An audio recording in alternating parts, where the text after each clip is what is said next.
오늘 우리에게 주신 하나님의 말씀 로마서 10장 11절에서 13절입니다.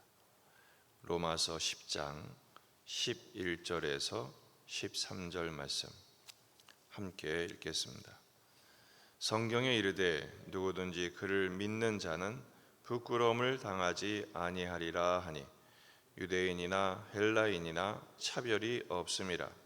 한 분이신 주께서 모든 사람의 주가 되사 그를 부르는 모든 사람에게 부요하시도다. 누구든지 주의 이름을 부르는 자는 구원을 받으리라. 아멘. 본문에 계시된 주님은 어떤 분이십니까? 차별이 없으시고 주의 이름을 모든 자에게 구원을 주시는 분이십니다. 13절 누구든지 주의 이름을 부르는 자는 구원을 받으리라. 아멘. 율법으로 말미암는 의와 믿음으로 말미암는 의를 대조하는 과정에서 누구든지 라는 단어가 반복되고 있습니다. 유대인이나 이방인이나 차별이 없는 하나님의 구원을 강조하기 위함이죠. 11절 누구든지, 또 12절에서는 모든 사람의 주가 되사 모든 사람에게 부요하시고, 13절 누구든지, 계속해서 차별이 없으신 하나님을 강조하고 있습니다.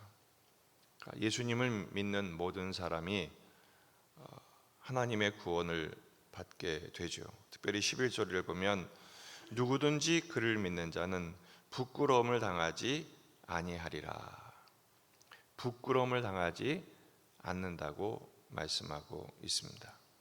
왜냐하면 예수님은 12절에 있는 것처럼 모든 사람의 주가 되셨기 때문입니다.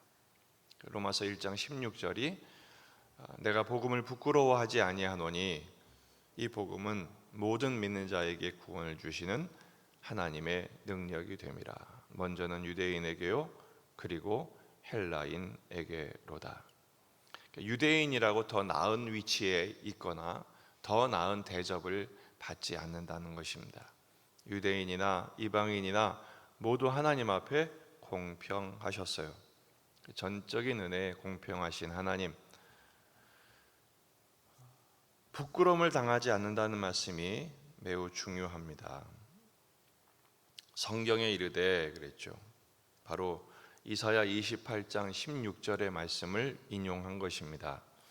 그러므로 주 여호와께서 이같이 이르시되 보라, 내가 한 돌을 시온에 두어 기초를 삼았노니 곧 시험한 돌이요 귀하고 견고한 기초돌이라. 그것을 믿는 이는 다급하게 되지 아니하리로다. 다급하게 된다. 부끄러움을 당하지 않는다는 말이죠.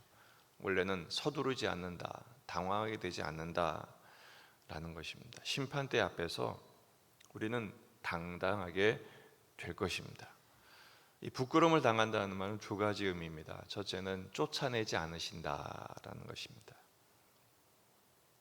내게 오는 자는 결코 내쫓지 아니하리라.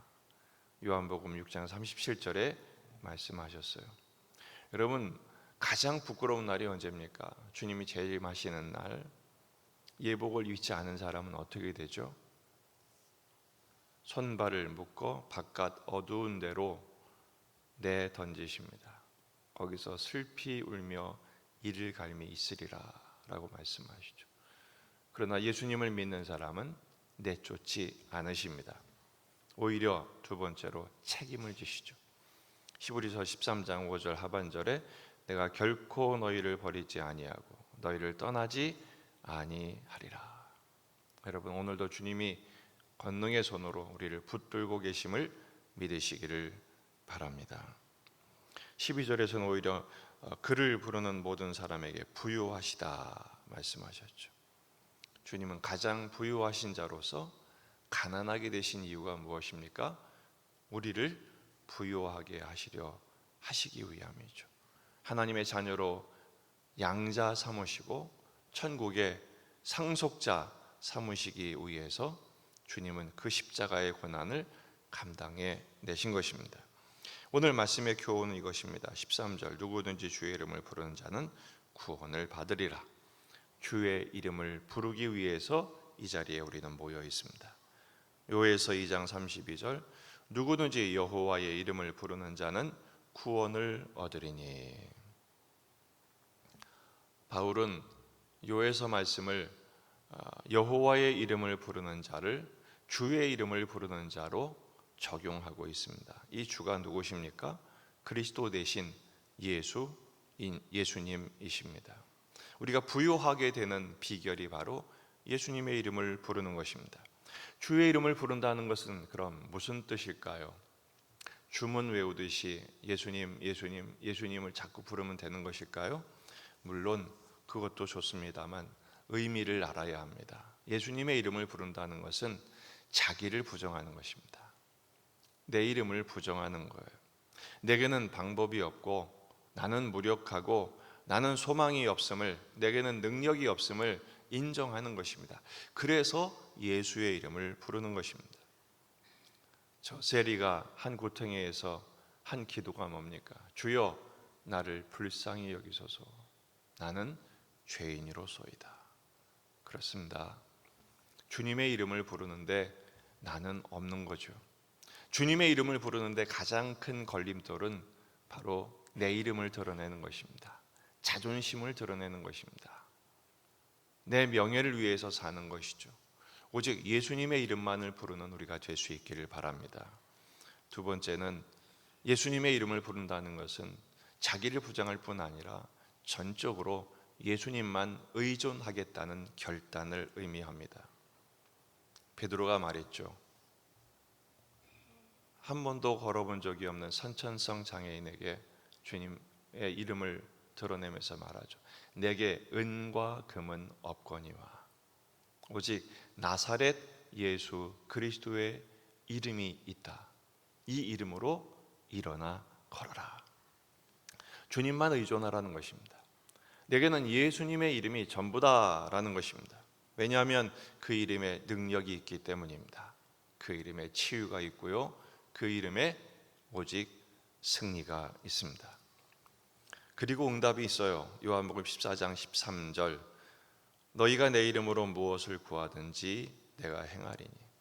예수님의 이름으로 기도하는 이유가 여기에 있어요. 너희가 내 이름으로 무엇을 구하든지 내가 행하리니 이는 아버지로 하여금 아들로 말미암아 영광을 받으시게 하려 함이라. 내 이름으로 무엇이든지 내게 구하면 내가 행하리라. 예수님의 이름을 부르는 이 아침이 되기를 바랍니다. 예수의 이름으로 다시 일어나십시다. 예수님의 이름을 부르며 그 주님과 동행하는, 그리고 그 동행 가운데 그 이름으로 응답하시고 역사하시는 복된 한 날이 되시기를 주의 이름으로 축원합니다. 기도하십시다. 말씀을 붙들고 우리 자신과 가정과 교회와 이 지역의 복음화, 민족의 복음화, 세계 복음화를 위해서 기도하십시다. 환우들과 군의 아들들을 위해서, 또 여름 행사를 위해서 이번 주일 유치부 성경학교로 끝이 나고 이제 유초등부, 중고등부 캠프가 진행이 됩니다. 또 공원 사역을 위해서 여름에 건강 잃지 않도록 재난을 당한 분들을 위해서도 기도하십시다. 여러분 가져온 기도 제목들 가지고 간절히 기도하시다가 돌아가시겠습니다. 다 같이 기도하겠습니다.